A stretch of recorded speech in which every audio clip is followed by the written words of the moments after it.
Hi everybody, thank you for joining us for today's Crowdfunder Sports Introduction to Crowdfunding webinar. As you might have caught on there, it is a live session and anything can happen in these live sessions. So that was one of our wonderful guest speakers, James Morrell, who we'll be speaking to a little bit later on. So he is joining us along with Emma Parker. They've both just run a really successful campaign, which is the Frome Community Bike Project, and we'll be able to hear all about their experience a little bit later on in the session. So my name is Zoe and I'm part of the team here at Crowdfunder. Today we're going to be looking at crowdfunding, what it is, how sports can access all of that wonderful extra funding that we have on offer from Sport England specifically, and also we're going to look at the fund available from British Cycling as well. So Nadine Frome from Sport England will be joining us to talk through the funds that they have available. We'll be looking at how to put together a successful campaign. So we'll look at how to plan, create, run your campaign and how to do that successfully. We'll make sure we talk through all the different resources that are on offer as well. We have allowed a portion of time towards the end for a Q&A. So if you do have any questions, please do pop them into the chat box. I can see that a few of you are introducing yourselves in there already. So you found that chat box, that's brilliant. Please feel free to use that throughout the whole of the session. I will share some links to the resources that we talk through into that chat box, but we are recording the whole session as well. So we will send around a follow-up email containing a replay to today's webinar, along with all of those useful links, and of course a link to the wonderful project that we'll be hearing about this a little bit later as well. So just a few little bits of housekeeping before we get started. If you do find that there's any technical issues, please do feel free to just use the refresh button, which should just be up there in your browser of your web page. That should bring you straight back into the live room. We have allowed 60 minutes for this session. Generally, it's a 45 to 60-minute session, depending on the questions that we have coming in from yourselves for the Q&A at the end. So please do feel free to keep firing those questions in there, and we will cover off as much as we possibly can throughout the course of the session. Okay, so without further ado, let's get started. First up, let's see if Nadine is there to talk us through these wonderful pots of extra money that Sport England have available. Hi, Nadine, how are you? I'm good, thank you, Zoe. How are you? I am very well, thank you very much. So you are here to talk about Places and Spaces Fund and also the Active Together Fund, aren't you? So there's two current funds that we have available via the crowdfunding platform for any eligible sports projects that might be looking to raise money. Would you be able to talk us through those two separate funds and just let us know the types of projects or clubs that you'd be looking to support? Absolutely. Thank you very much. So as Zoe said, we've got two funds available. So our first available fund is our Active Together Fund. And this is a 7.5 million lottery fund that we launched back in May 2020 to help clubs and organisations through the coronavirus pandemic. The key focus of this fund is recovery, reinvention and building resilience. So typical projects could cover essential works, general maintenance, coping with the increased demand for activity following the pandemic, and navigating the current cost of living and energy crises. Through this fund, we have to date supported over 615 campaigns, and we have plenty of budget left, so we're looking for even more clubs and organisations to help. Our second available fund is our 7 million lottery fund called Places and Spaces. Now, this is a capital fund, and the key focus of this is increasing participation, diversifying audiences, and really bringing people together all in the name of the Commonwealth Games that were held this summer. So typical projects for this could cover creating a welcoming and accessible space, improving or enhancing existing facilities, or changing facilities to encourage people that are local to you to get more active and to give them more opportunities to get involved in sport, really. So with both of our funds, they're available across England, and there's match funding of up to 50% available to a maximum value of £10,000. And we appreciate that for many people, crowdfunding is probably something new, something you've never done before. So there's plenty of wraparound support and resources available. So do definitely tap into this if you can. Brilliant. Thank you, Nadine. Sorry for almost cutting you off there. No worries. We're going to look a little bit at the mechanics of how those kind of pledges work, you know, going through the process of applying and approval in a little while. But would you hang on in the call for us and sit in the wings until the Q&A at the end, just in case we get some questions about the funds themselves? Absolutely.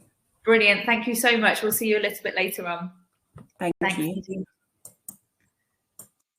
Just also want to highlight an additional fund that we have running at the moment. So this is a British cycling fund.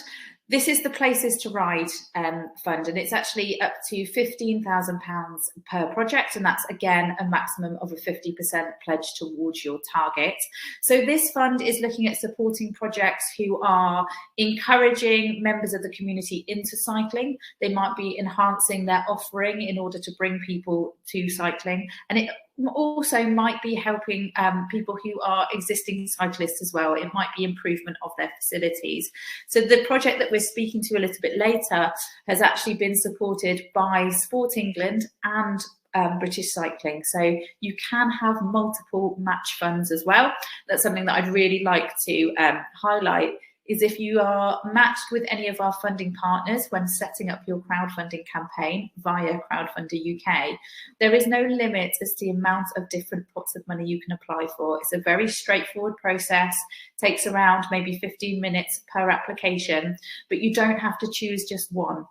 We often see different projects, especially sports projects, having match funding from different pots of money. It could be that there's a local authority in your area, for example, that we work with that would also like to support your project. So please do apply for any and every fund that you think you would be a good fit for. Okay, so how does the extra funding work? Well, essentially, when you sign up to Crowdfunder UK and you start putting your page together, you're going to let us know all the different information about your sports organisation. You're going to let us know whether you're a for-profit organisation or you're an unregistered organisation, maybe a group of volunteers or a community club. Maybe you're a community interest company, for example. You'll let us know your organisational structure. You'll let us know whereabouts in the country you are. You will also tell us a bit about yourselves, what the project's going to involve, and we'll look at that in a bit more detail. But in order to be matched with our extra funding partners, you do need to make sure you include your postcode when setting up your page so we know where you are in the country. We also need you to tick this box, which is highlighted on this slide, to allow us to share your project details with our funding partners. If you do not tick this box, unfortunately, we cannot match you with any of our wonderful funds that we have available. So please do make sure you tick this section. You'll then go on to let us know who you're going to be working with. So who's going to benefit from your project? That's going to be your beneficiaries. It could be that you work with a huge section of the community. Tick as many of these boxes that are relevant to you. It could be young people, older people, children, for example. And then also you're going to, further down this page, let us know what the possible outcomes are going to be.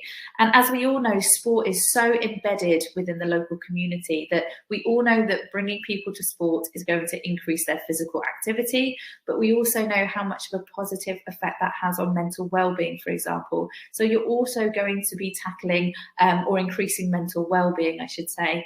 You might also be looking to tackle loneliness or isolation because you're going to be bringing people into a social setting, encouraging them to take part in sport. So all of these things which may well be a ripple effect of your project permeating out into the wider community, please make sure that you are highlighting that within the options that we give you in those tick boxes. That way we can make sure we are matching you with any fund that may well be a good fit for you. You would then go on to apply for these funds via your project dashboard, and that is where you will be managing all aspects of your project. Once you've applied for these funds, you will open up those lines of communication with our funding partners and our delivery team here. And then Sport England especially are very, very proactive at engaging and communicating with sports projects that have applied for their fund. They will let you know if they feel you need to do a little bit more work on your page in order to receive approval. For example, it's never just a straight no. If they think they can support you, they will give you every opportunity to make sure that you've got the relevant information on your page in order to support you. We always recommend that you get your page to a really good place where you're happy with it and you're ready to launch, and you know that you have confidence in your page before you put in those applications. That way, when Sport England look at your page, they can get a really good idea of who you are and what you're doing and why they should support you. So our funding partners will look at the application, but they'll also look at your page that you've created. So make sure you're telling your story in a really engaging way. And we'll go through today and show you how you can do that. Just a quick overview of how the extra funding works in terms of when you receive the pledges. So as I just mentioned, you want to put in those applications ahead of going live wherever possible. That will open up that conversation about potential targets, about any improvements that need to be done on your page to make sure that you get that approval. It's very easy then to be able to make all of these edits and adjustments ahead of launching your project if needs be. Once you receive that approval, you're going to go live with your crowdfunding page. You're going to make sure that you've already spoken to those people close to you so that they know as soon as you go live with your project, they're going to come and donate a little bit of money and help build those supporter numbers. And then you're going to start promoting your project to a slightly wider audience and slowly build that momentum to be able to bring more and more pledges onto your crowdfunding page. You want to be able to raise 25% of your initial target by a set amount of required supporters to release the extra funding from Sport England. So you can see in the table below here, let's say that you've got a target of £10,000 that you need to reach in order to make your project happen. You need to raise 25% of that from at least 50 unique or required supporters. So a required supporter is an individual who has their own email address and their own banking footprint. So you need to make sure that you're reaching out to 50 separate individuals at least in order to contribute to your project page and your fundraiser, your project campaign, so that you can not only reach that first milestone of 25%, but from the right amount of people as well. Once you've reached that first milestone, you will see that the pledge will land on your page. And let's just say you're raising £10,000, so Sport England have pledged 50% of that. So all of a sudden, you'll see £5,000 land on your page. It will go into your target. So your target will jump up by £5,000. So the amount that you've raised towards your target will jump up by £5,000. Sport England will also be listed as a supporter on your page, and there'll be a nice banner that's really visual for everybody to let people know that you've been supported by Sport England. You then continue to keep crowdfunding. You're going to go back out with the message of, help us secure this pledge. We're being supported by Sport England, and you are tasked with raising the additional 25% in order to hit your target. Once you've reached your target, so you've secured 100% of that £10,000, you've gone out and you've crowdfunded yourselves, you've had that wonderful pledge come in, that means you've secured everything. Once you've hit your target, you've secured your money from the crowd, you've secured the extra funding pledge. If your project is still live at this point, you can continue to fundraise. We call this overfunding or setting a stretch target. So a stretch target is an additional goal that you are putting in place to allow those that want to support you to have another milestone to reach for. You'll be able to set this at any point during your campaign. You'll be prompted to put a little bit of text as well when setting this, and it will be something along the lines of, thanks everybody for your support. We're blown away. With any additional money raised, we'll be able to do X, Y, and Z. And that's going to be all of the added extras that will just make your project really sing. It's going to be everything above and beyond that initial target. What can this extra bit of money do? And you can keep moving that stretch target. Once you get close to it, you can keep extending it and keep reaching for more and more fundraising whilst your project is still live. When your project then closes on your end date, you will receive all of the money that you've raised from the crowd within around 7 days, and any extra funding that you've secured. There's a few more kind of due diligence bits of process to go through, so it does take a little bit longer, but generally around that kind of 14 working days approximately, you should receive that extra funding pledge come into your bank as well. So it will be paid out in 2 separate pots, but essentially the idea is that you are working towards reaching that 100% of your target and making sure you're aware of those milestones along the way to release the pledge. So for those of you that aren't familiar with crowdfunding or Crowdfunder UK, you may well have a bit of an idea of some of the crowdfunding platforms out there. For example, Just Giving, GoFundMe. You might have supported people who are doing charity fundraisers, for example. But Crowdfunder UK is the UK's leading rewards-based crowdfunding platform. And rewards are something that can be really lovely to offer on your page. It's a prerequisite when it comes to accessing the sports extra funding. We do insist that you offer these rewards on your page as part of the approval for application. We know that projects that are offering rewards, it can incentivize people's giving to raise kind of significantly the amount of money that they're going to donate to your page. It's also a really lovely way to give something back to those that are supporting you. So it's a benefit of some kind in return for a financial contribution.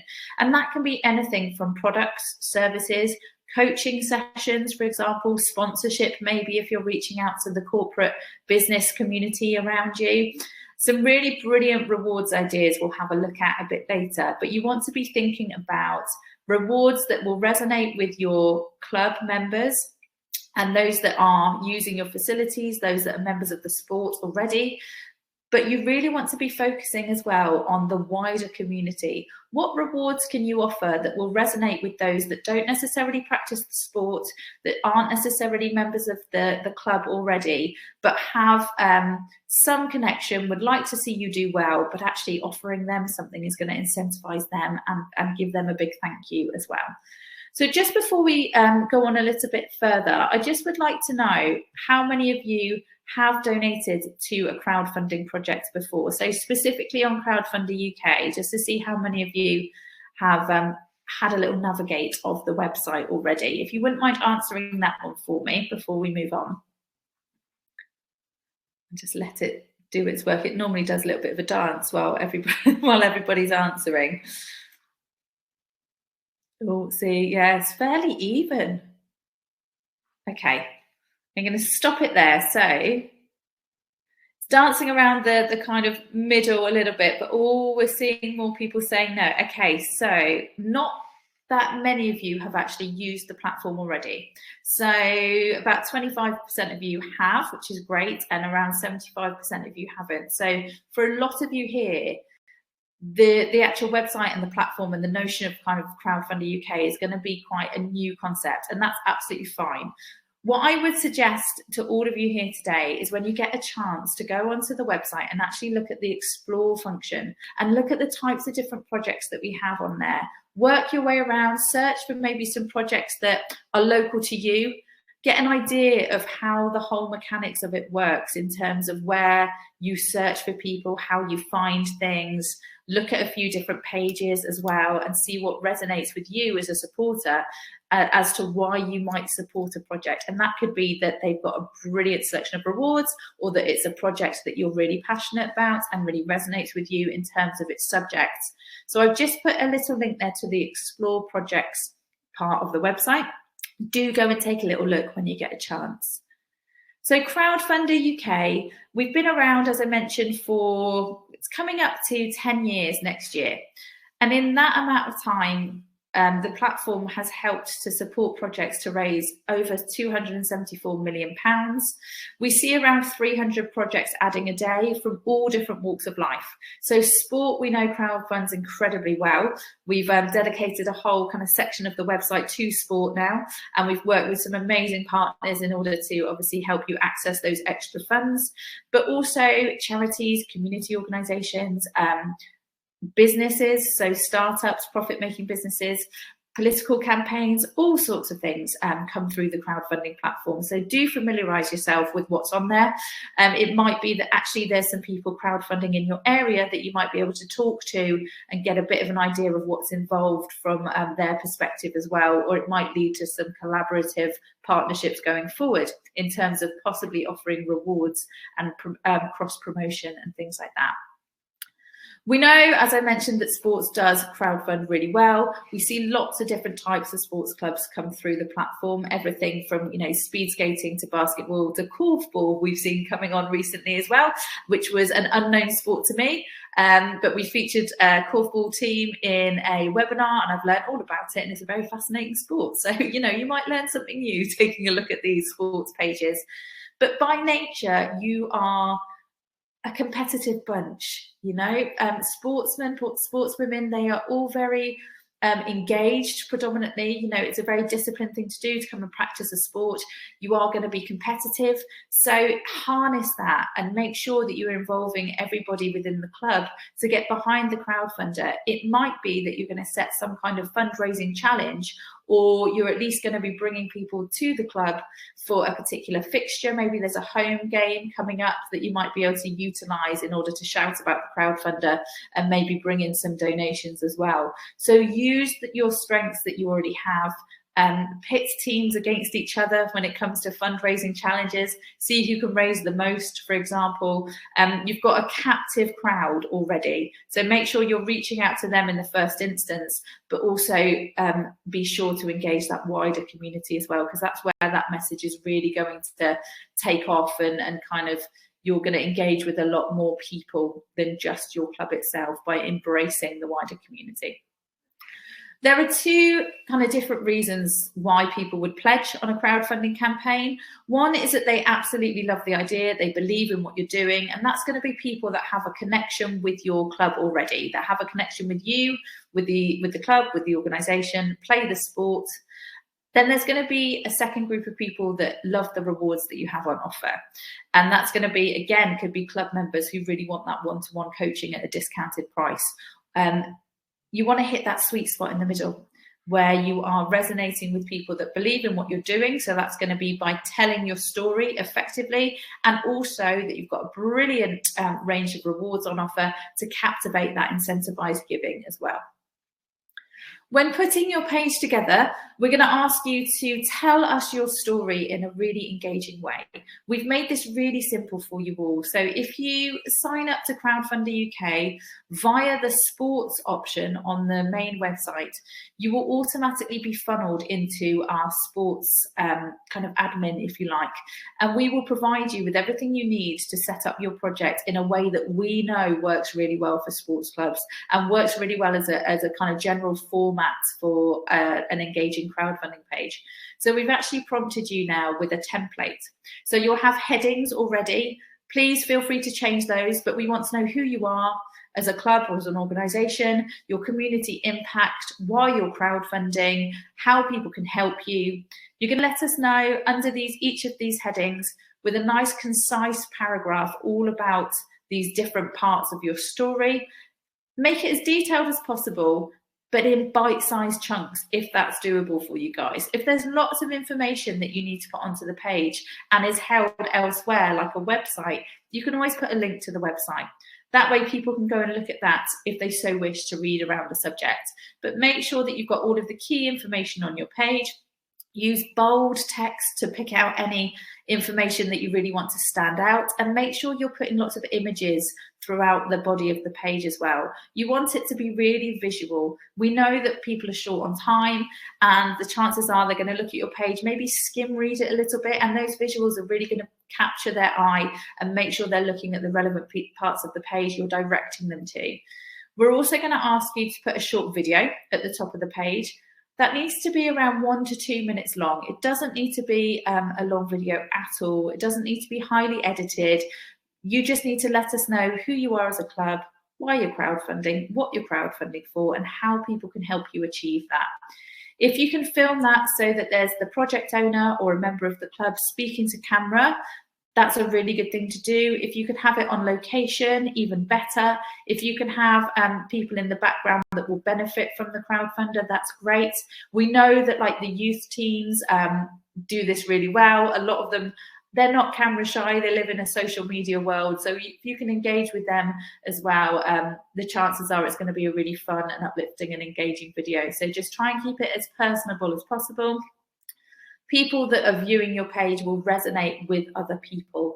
They want to see who's behind the project. So try and avoid kind of really highly edited drone footage and things like that.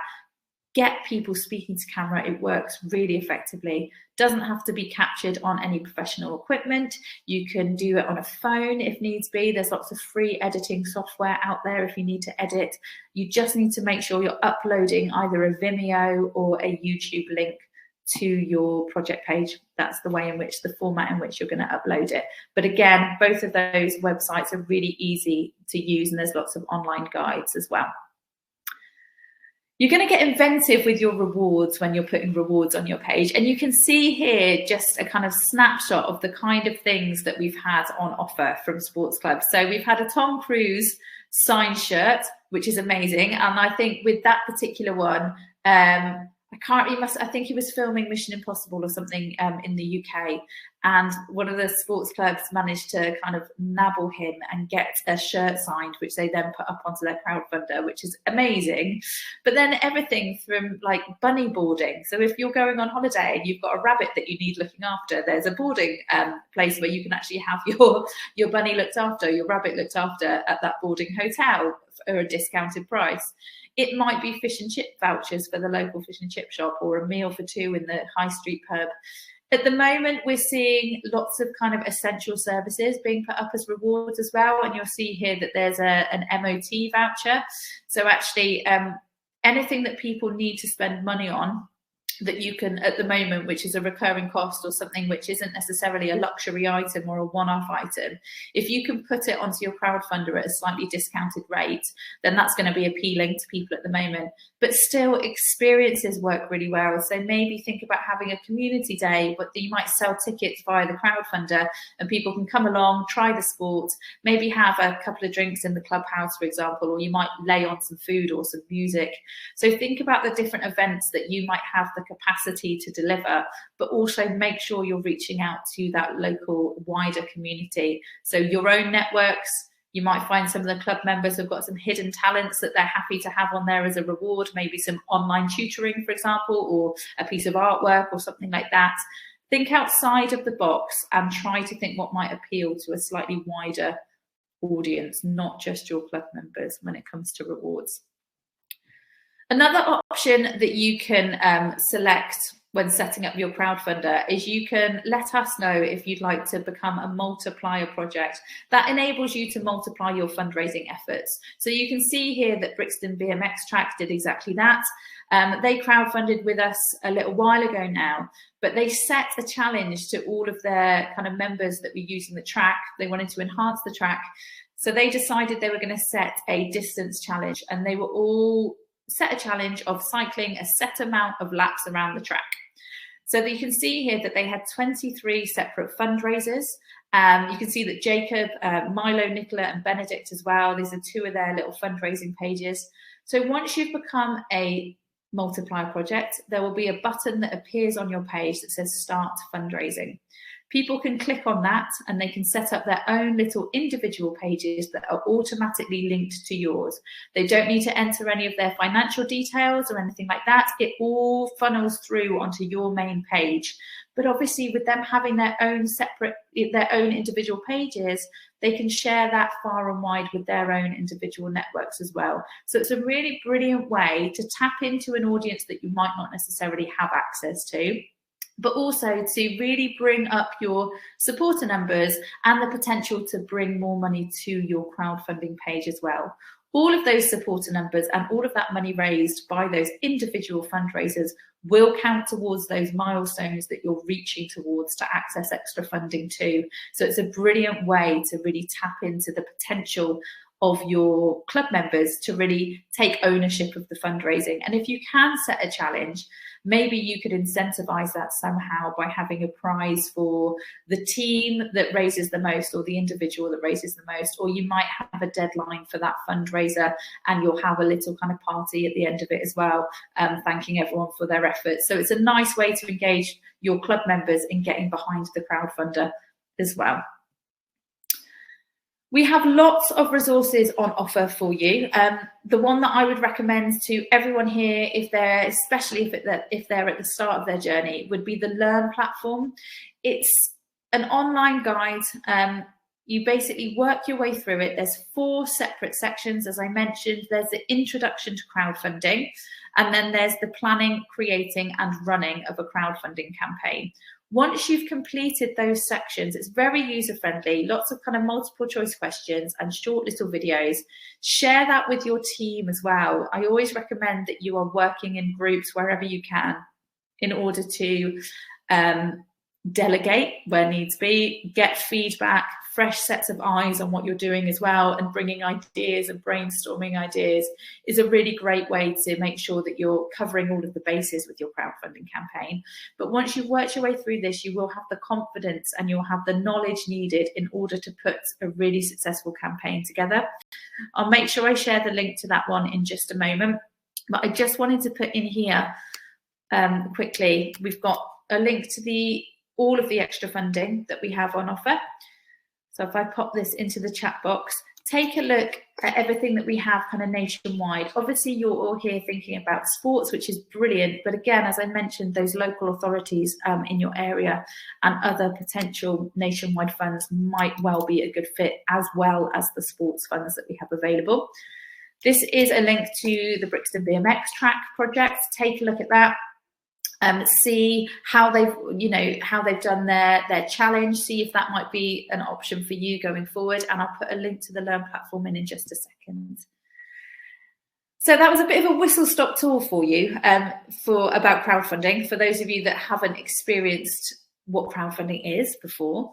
But for those of you that might have an idea, or actually for anybody here today, one of the best ways that I find to kind of get the message across and to see how this can be of benefit is to speak to people who have done it before. So we are really fortunate to be joined by James and Emma from the Frome Community Bike Project to talk through their project and what they found difficult, what they found easy, maybe those additional benefits as well that we often talk about in crowdfunding. So it's a lot to do with the money you want to raise, of course, but there are lots of things that can come from running a crowdfunder that you might not have thought of being of benefit. So James and Emma, are you there?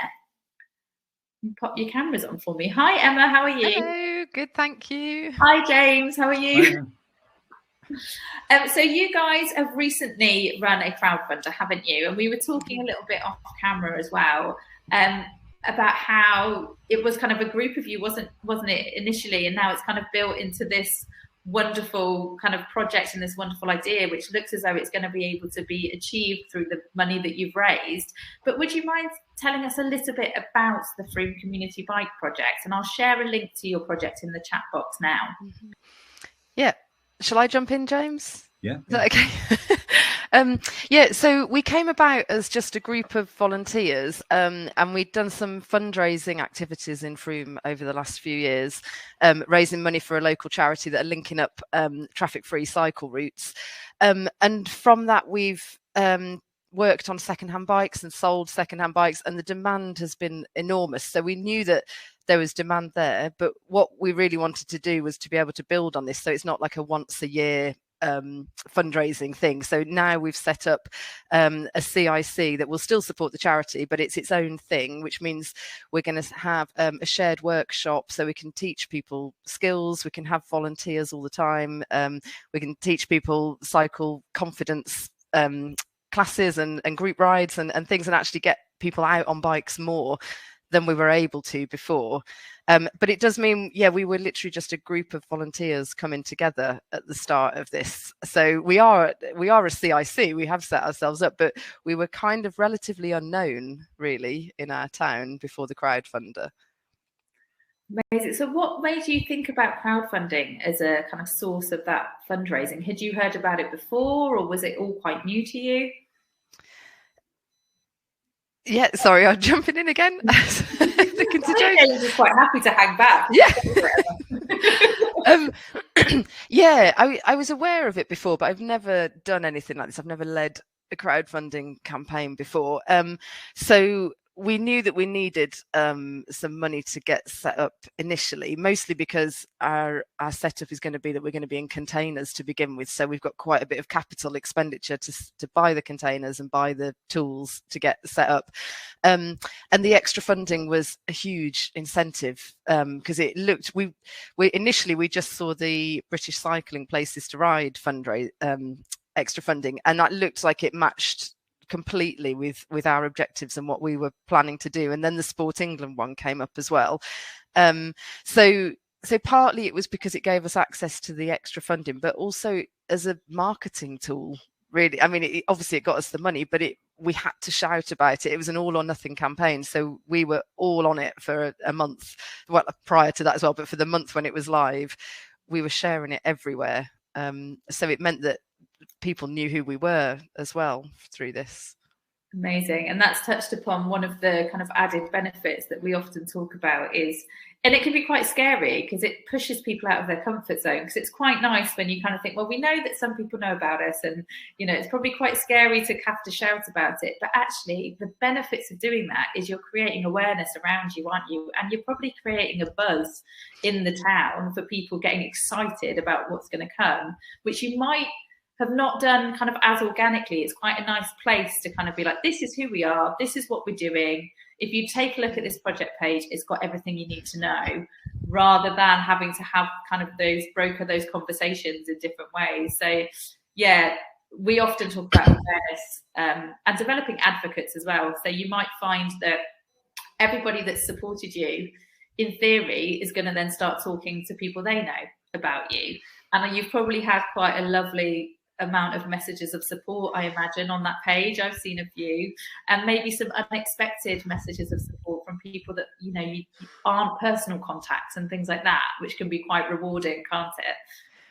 Yeah, definitely. The comments section on the page was brilliant. That's not something that I'd particularly been focused on before we started, but actually it's really it's a brilliant thing, crowdfunder, but it's also really terrifying, or I found it really terrifying. Like, what if we didn't make it? And those comments really kept me going through that month. Every time someone put something nice on there, I thought, yeah, this is fine. It's going to get there, and people like it.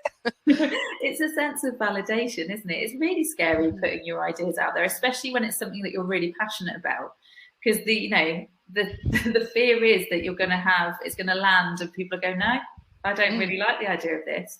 But actually, without doing it, you would never know. And it could just turn into a passion project. So actually being able to kind of go, right, there's an appetite for this. We've got proof is in the pudding. We've launched this crowdfunder. There's definitely people that want to see this happen. That surely kind of spurs you on to go, right, this is needed and we're going to make this happen. The crowd have got behind us. So let's do it. Yeah, and that was something that was really good about the whole process as well, was to be able to see that people are into it as well. It's kind of sort of validation of your idea, and that you have got product market fit kind of thing, that people do want to see this thing actually happen in town. Was really great. And there are loads of people on there who none of us know, who just think it's a good idea. So they've pitched in, they've donated. Brilliant. And of course, you'll have access to that supporter list. So going forward now, you've got a lovely group of contacts that you can reach out to and keep in touch with.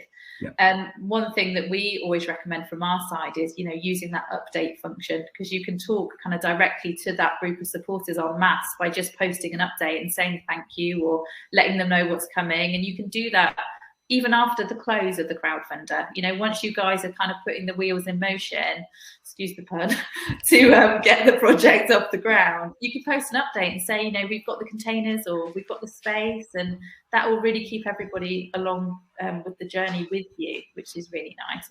Did you find any of the process difficult? I know it can be a bit scary, but what about the kind of mechanics of it? Was it fairly straightforward for you guys? I think the mechanics were fairly straightforward. Probably one of the most difficult bit was getting the video done. From the, like, I work in video, I do a lot of stuff in video anyway for my day job, but it was time consuming because it's always time consuming. It's kind of agreeing the script and filming it and editing it and all of that kind of stuff. I was very fortunate that a good friend kind of helped us out with that as well. So we have a reasonably professional looking video, but actually, you know, like you said, it doesn't have to be that super polished. And if you've got younger people who are used to kind of producing their own stuff anyway, it's probably easier than people who are in their 40s, 50s and 60s like we are. So behind the scenes, that initial bit of our video where I'm doing the presentation took about 13 takes because I'm not familiar with filming and being videoed. And yeah, it's the finished piece looks okay, but there was a lot of rubbish. It's a brilliant video. And should I tell you what though, what is great is I think when people can just kind of come across naturally, like it doesn't need to be over script, like you come across really naturally on your video and no one would ever know it took 13 takes. But actually what would be great is to put a blooper reel further down the page and be like, this is what it took to get to this point. Like it's all about kind of laying it bare, if you like, and just being like, this is me, this is what we're doing, this is why it's important. And a few little slip ups here and there are not, you know, they're not the end of the world.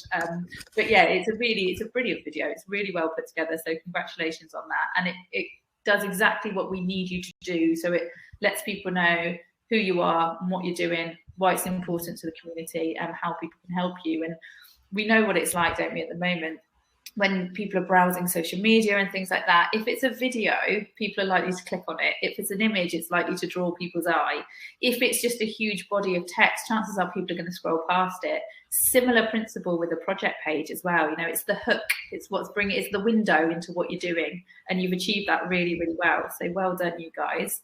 You also had a really lovely selection of rewards on your page, and a lot are kind of bike centric, obviously, but there's a few on there that are obviously kind of sourced from outside of the organization. How did you find going out and doing that? You know, how did you kind of brainstorm those rewards and think, what can we offer? What can we go and source?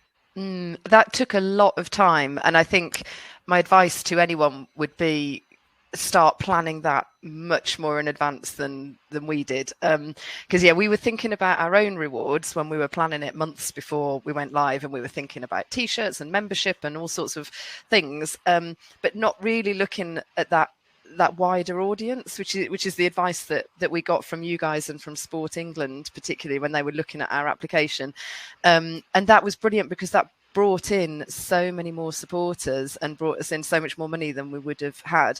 But it did take a long time. So we did a little bit on foot going around. We've got a lot of independent shops in Frome, which is really good. So we went around and just cold called on people. And because no one knew who we weren't like a local club that, you know, needed to repair something that they could support. We were like, well, we're a totally new thing, but we'd like you to pay for us to get set up. So it was a really hard sell as a cold call, but it meant that we then got some people's emails, so I could then follow up with a proper email and a link to who we actually are on our page and things. Also, someone that I know who owns one of the businesses, it turns out there's like a retail WhatsApp group, and she shared it on there, and I think that helped because people knew her and she was getting behind it and sharing it. So it did all come together, but that did take a lot of time, and lots of people said that they might offer us a reward and then they didn't. So I spent a bit of time chasing people up, and then also trying to recruit more businesses while it was live as well to add more to the site. So it was brilliant and it was well worth doing, but it did take a lot of time. Yeah, and I think, I mean, we know that's probably one of the harder aspects, because you know your project, you know what you want to achieve, creating the page and content, although you might need to kind of source some images and things like that, create a video, really you can tell that story, you know, it's your project, you know it in and out. But when it comes to actually going out and sourcing those kind of additional things or reaching out to the wider community, it can be time consuming, definitely. We recommend that you're kind of putting as much planning in as you would be running it. So if your campaign's maybe 4 to 5 weeks, which we recommend is a great amount of time, then you almost want to be putting the equivalent into the planning. And like you say, sourcing the rewards is going to be one kind of chunk of that time. A benefit of doing that, though, is obviously you've got those connections now from, the retail WhatsApp group. You've got connections in the local business community. And the idea is that everyone you speak to is going to either be able to support your crowdfunder, donate you some kind of reward, and possibly share that as well. So if you've got businesses that are donating, that's going to prompt them to shout about what they're doing, because don't we look wonderful because we're supporting this local CIC? You get to shout about just how brilliant they are on your socials, and it develops that really lovely cross promotion going forward, and hopefully develops some nice, meaningful relationships with those different members of the community going forward as well. And you've done really well with that as well. So the time and the effort paid off. Well done, Definitely. guys. Yeah. So would you recommend, I know that from speaking earlier that you've both kind of attended at least one of these webinars and you've kind of made use of the resources available and things. What, off the back of that and your successful crowdfunder, what kind of nuggets of kind of gold dust advice would you offer to people that are here today that are thinking about crowdfunding? What's your kind of takeaway advice? For me, it would be allow more time, which I know I've already said, but it took so much time and effort to make it happen, partly because of the rewards as well. But yeah, invest that time in coming to these webinars and asking the questions and thinking it through. And is it Link and Learn? I did go on some of the things that you've got, the yes, training, like the Crowdfunder Learn platform. Yeah. I've actually, let me put that. Yeah, I worked through those as well, and that was really useful, because there was some really good bits of information in there, like being aware of how many people you might actually need to reach, because there's a percentage of people that out of everybody, only whatever percent it was will actually donate. 1 in 20. Yeah, I've forgotten it now, but just kind of being aware and being prepared for that it's and also that it peaks and it drops and then it peaks again, just being aware of these things that about because of how long you've done it before. But it just kind of helped us to ride the waves of it and expect these things to happen. Definitely. And putting that solid plan in place, to be able to combat that and kind of keep that momentum going and not get too disheartened when that inevitable lull does kind of appear is really key, I think, isn't it? Knowing that you've got the tools in your armory almost to kind of go, right, we were expecting this. We're going to drip feed some rewards, or we're going to go back to this area of our network, is a really good piece of advice. So thank you very much. Another bit of advice, so can I jump in with one more? Something that I was really kicking myself for afterwards is a bit of the advice that you give is to do a soft launch and get your first 10 pledges lined up. And we talked about that in our team. There's only actually 4 of us in our team. We're really tiny.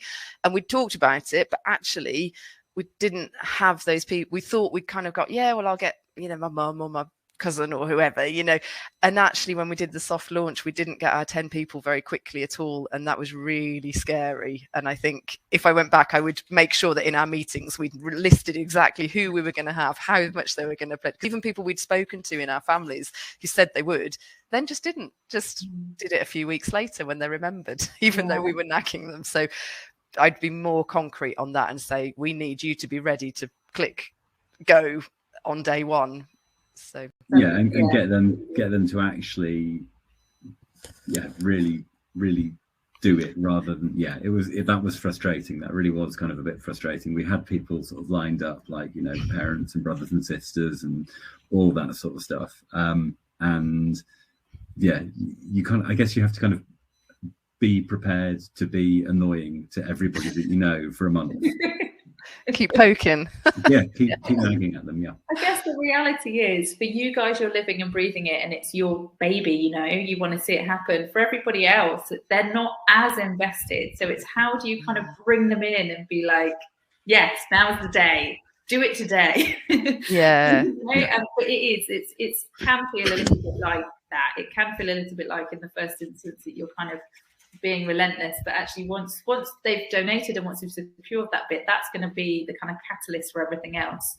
So it's almost getting that message out to them that, you know, we're not going to do anything with this crowdfunder until your money's on there. You need to do it today. It's tricky. Sorry, I was going to say the other bit for me is to try and delineate roles quite well as well.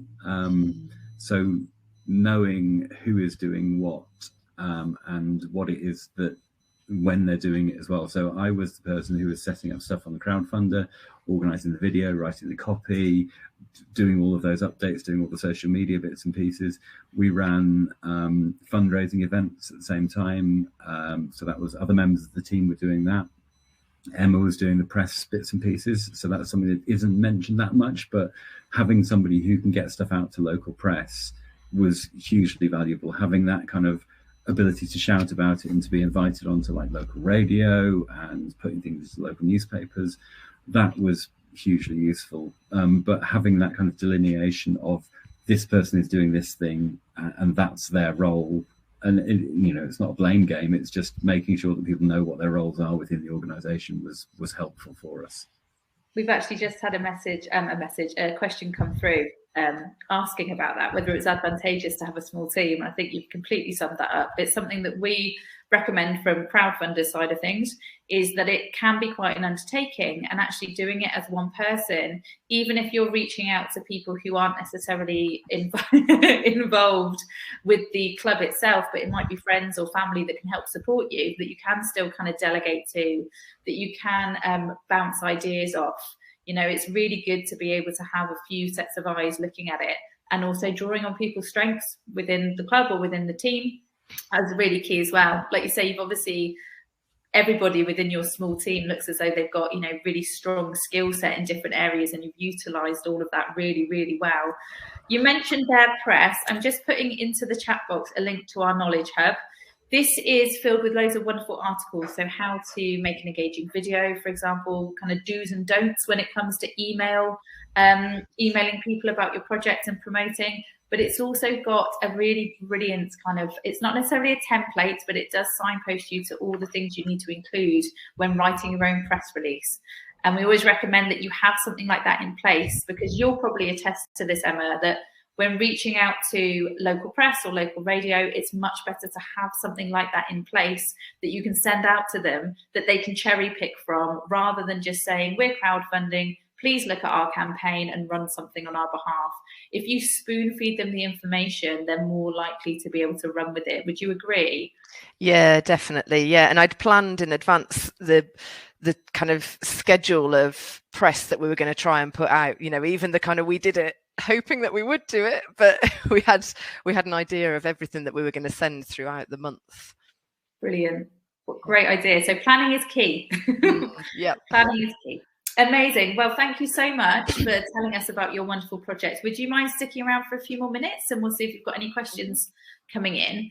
So please use the chat box. We've got a couple of questions that have come in throughout the session, but we've got a few more moments left, so we'll try and get through as many as possible.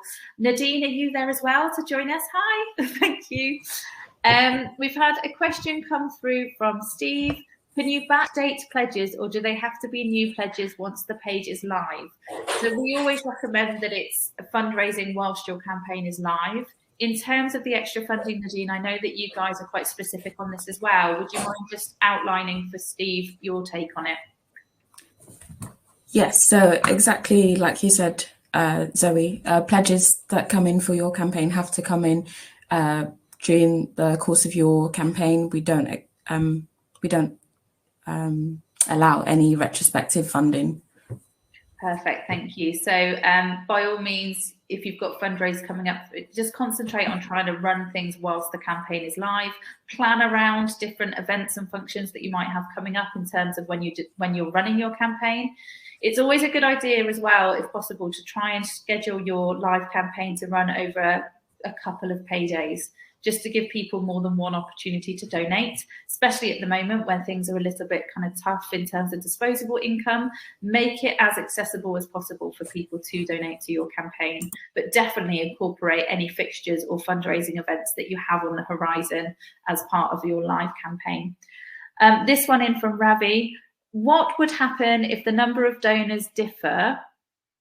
Might have to clarify that one. What would happen if you're not able to achieve 100% of the target? And for a reward, will we get our donors' contact details to send them their rewards? So in terms of numbers of donors, I'm guessing that would refer to the supporter numbers required to release the extra funding. You would need to reach the required amount set out in the pledge offer in order to secure that extra funding from Sport England. In regards to hitting 100% of your target, there are two different ways in which you can fundraise on Crowdfunder. You can choose to be an all or nothing campaign, or you can choose to keep what you raise. In both instances, in terms of the Sport England extra funding, you would still need to hit 100% of your target to secure the extra funding from them. If you were to be a keep what you raise project and you weren't able to reach your target, you would keep everything that you raise from your crowd. However, as I've just mentioned, any of that extra funding that you might have been approved for would be refunded to the funding partner. So ultimately, your goal is to hit 100% of your target, regardless of the mechanism that you choose. In terms of all or nothing, if you weren't to hit your target as an all or nothing project, you would have everything refunded. So that's everything back to the supporters and everything refunded to the funding partner as well, which sounds incredibly scary, but actually works really well as a catalyst for kind of urgency with yourself and your crowd. I bet at times it felt, Emma and James, that it was a bit of a scary moment, but actually it's a brilliant message to create that urgency. You know, if you don't raise the money, it's not going to happen. It also means that you're absolutely striving for that 100% of your target, because you know that you're going to need that in order to secure your crowd money and your extra funding. So it's whatever works for you. If you can make use of any of the money that you raise towards elements of your project, you might choose keep what you raise, but just be mindful that if you're approved for any extra funding pledges, to check the terms and conditions of those specific pledges, because when it comes to sport, you would still need to hit 100% of your target, and the majority of our funding partners work in the same way. So check all of those T's and C's.